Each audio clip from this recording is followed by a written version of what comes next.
Matahari masih malu-malu bersembunyi di balik awan saat aku melangkah masuk ke halaman kampusku pagi ini. Semilir angin membelai lembut wajahku. Ku hirup segarnya udara pagi ini, membuatku terus merasa bersyukur atas nikmat yang Tuhan berikan padaku selama ini. Sudah hampir 2 minggu berlalu sejak pertemuan terakhirku dengan Kinanti. Namun aku masih belum berani menanyakan langsung dengan alasan Mas Rangga berbohong selama ini padaku. 3 hari setelah pertemuan dengan Kinanti, aku meminta Mas Rangga untuk tidak lagi memperkerjakan Mbak Dian. Awalnya Mas Rangga sempat keberatan dan mempertanyakan keputusanku yang sepihak ini. Namun aku hanya diam, tak memberikan sebuah alasan yang logis padanya. Aku hanya tak suka diikuti. Jika kau masih ingin mempekerjakan Mbak Dian, silakan. Tapi jangan salahkan aku jika aku mengabaikannya, ancamku waktu itu. Melihat sikapku yang tak berubah, suamiku itu akhirnya mengalah. Untuk apa repot-repot memberikan seorang pengawal untukku, jika ia sendiri tak bersikap terbuka padaku? Miris. Aku berbelok menuju kelas yang akan kuikuti. Beberapa teman menyapaku ramah saat kami berpapasan. Setidaknya dengan pergi ke kampus dan berkumpul dengan teman-teman, membuatku sedikit melupakan masalahku. Pagi Zia, Tias menyapaku. Pagi juga Tias balasku. Kami mengikuti kelas yang sama hari ini. Tentu saja dengan aktivitas seperti biasa, mendengarkan dosen yang memberikan materi kuliah. Kurapikan semua buku-buku ke dalam tasku.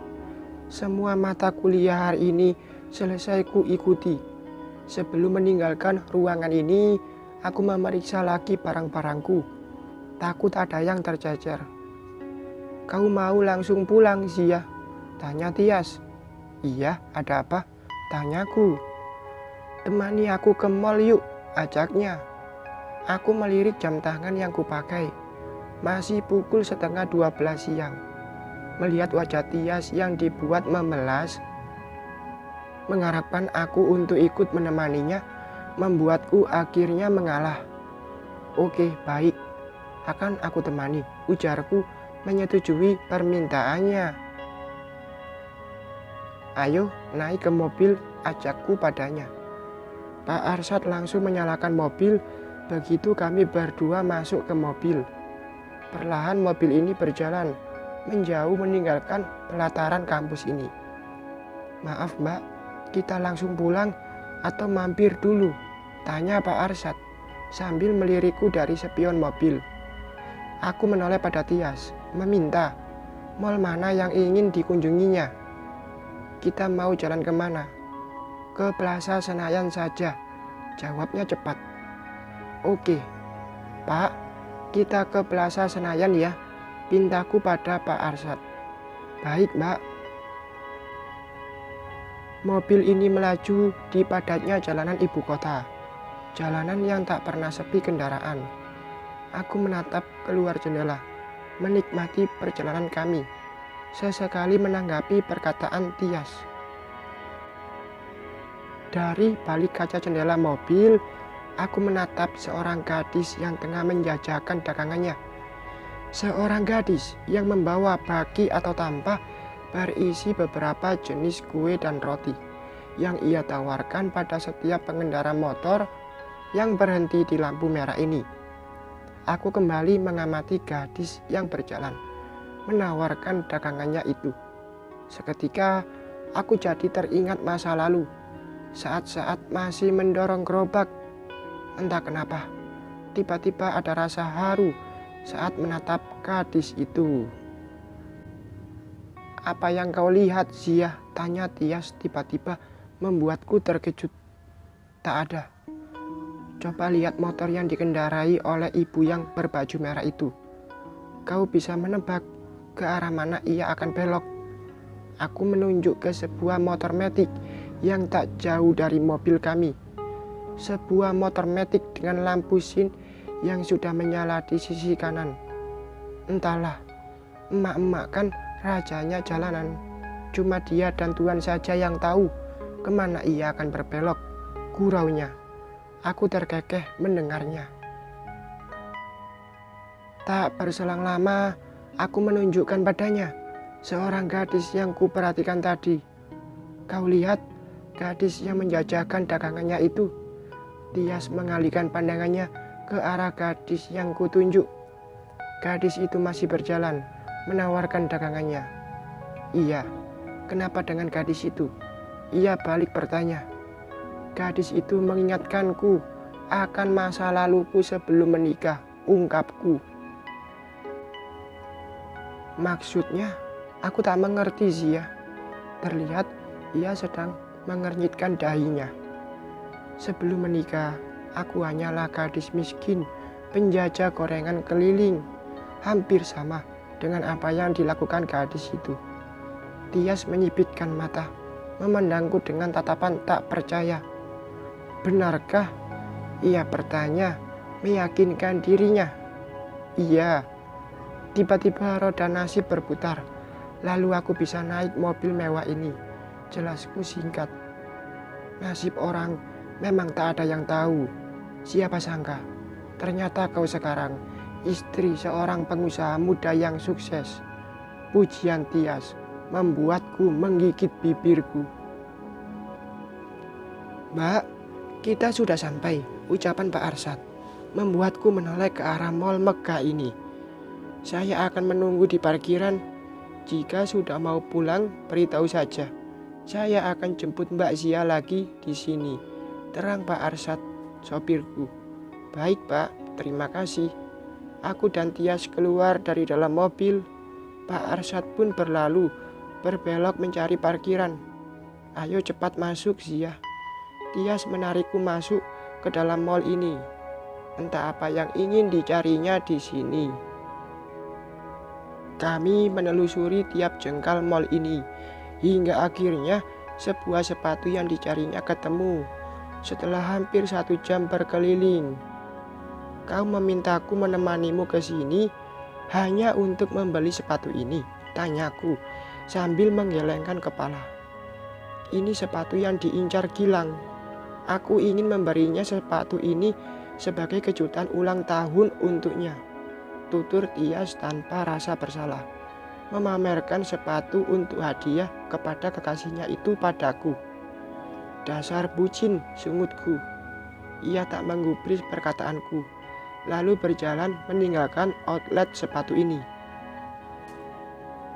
Karena tak ada keperluan lagi di sini, kami memutuskan untuk pulang. Aku segera mengeluarkan ponselku, menghubungi Pak Arsyad, memberitahunya jika kami sudah selesai. Cuaca cukup terik saat kami berdua berdiri di depan mall, menunggu kedatangan Pak Arsyad yang menjemput. Karena tak tahan akan teriknya mentari, Tias mengajakku kembali masuk ke dalam. Kita berdiri di sini saja. Di luar panas. Aku tak tahan, ucapnya, sembari mengibaskan tangan ke wajahnya. Zia, lihat. Apa itu suami gantengmu?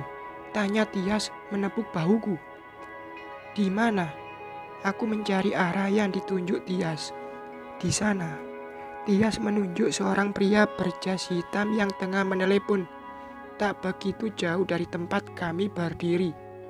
Aku memandang ke arah yang ditunjukkan Tias. Mataku tak berkedip melihatnya. Itu memang Mas Rangga. Kulihat ia sedang berjalan ke arah eskalator sambil terus memegang ponselnya. Mau kemana ia? Apa kau mau mengikutinya? Tanya Tias memancingku. Aku menoleh padanya. Segores senyum manis ku berikan padanya. Pertanda ucapannya adalah benar. Ya sudah, ayo. Nanti kita bisa kehilangan jejaknya. Tias menarik lenganku. Kami berjalan sedikit tergesa karena takut kehilangan target. Kami mengikuti Mas Rangga hingga ke lantai 3. Tak lama kulihat ia masuk ke sebuah restoran Jepang. Tuh, suamimu masuk ke sana. Kau mau masuk ke dalam gak? Tanya Tias. Tanpa berpikir panjang, aku langsung mengangguk saja. Aku hanya bisa tersenyum getir kala seorang pelayan menyambut kedatangan kami di pintu masuk restoran ini. Mataku langsung menyapu setiap ruangan ini. Tak butuh waktu lama, keberadaan Mas Rangga sudah ku ketahui. Aku menatap nanar Mas Rangga yang telah duduk di sebuah meja. Ada 2 orang yang bersama dengannya di meja restoran itu. Sepasang pria dan wanita. Wajah mereka membelakangiku, membuatku tak bisa melihat dengan siapa Mas Rangga bertemu. Siapa mereka? Apakah relasi bisnisnya? Sudahlah, ayo pulang. Mungkin ia sedang meeting di luar, ucapku berprasangka baik. Oke, jawab Tias cepat. Aku melirik sekali lagi ke arah Mas Rangga. Entah mengapa, rasanya ada yang janggal. Ku coba kembali melihat ke arahnya. Mataku membulat sempurna saat aku yakin dengan apa yang sedang kulihat. Tas branded yang diletakkan di atas meja itu seperti pernah kulihat. Astaga, tas itu milik Kinanti. Pekikku tertahan saat teringat dengan tas yang dikenakan Kinanti saat mencariku ke kampus waktu itu. Ada apa sih ya? Tanya Tias terkejut. Ah, tak apa-apa, jawabku langsung mengalihkan pandangan. Kau ingin ke sana menemui dan menyapa suamimu? Tias bertanya memancing. Tidak, tak perlu. Sebaiknya kita pulang. Tak enak jika membuat Pak Arsyad menunggu lama, sahutku. Kami keluar dari restoran ini, lalu segera menemui Pak Arsyad yang telah menunggu kami di area parkiran mal ini. Sepanjang perjalanan pulang, aku terus gelisah. Aku bahkan mengabaikan Tias yang menawarkan untuk main ke rumahnya sebentar. Kau tak mau mampir dulu ke rumahku? Ia bertanya sambil membawa semua barangnya dari mobil. Kapan-kapan saja, tolakku. Ya sudah, hati-hati sih ya. Pak Arsyad, makasih ya. Sudah diantarin sampai rumah, tutur Tias lagi. Mobil yang dikendarai Pak Arsyad kembali bergerak, meninggalkan kompleks perumahan ini menuju rumah.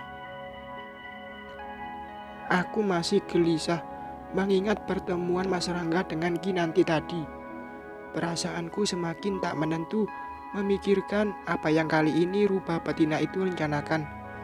Mas Rangga terlihat santai saat berada di restoran itu. Tak terlihat jika ia pernah punya masalah dengan Kinanti. Apakah mereka sengaja menyembunyikan hubungan di belakangku? Aku mencoba memejamkan mata sembari berpikir dan mencari jawabannya. Hingga akhirnya tak kusadari jika mobil yang dikendarai Pak Arsyad sudah tiba kembali di rumah. Dengan langkah tergesa, aku masuk ke dalam rumah, lalu menuju kamarku. Yang kuinginkan saat ini adalah menyendiri di kamar. Bersambung.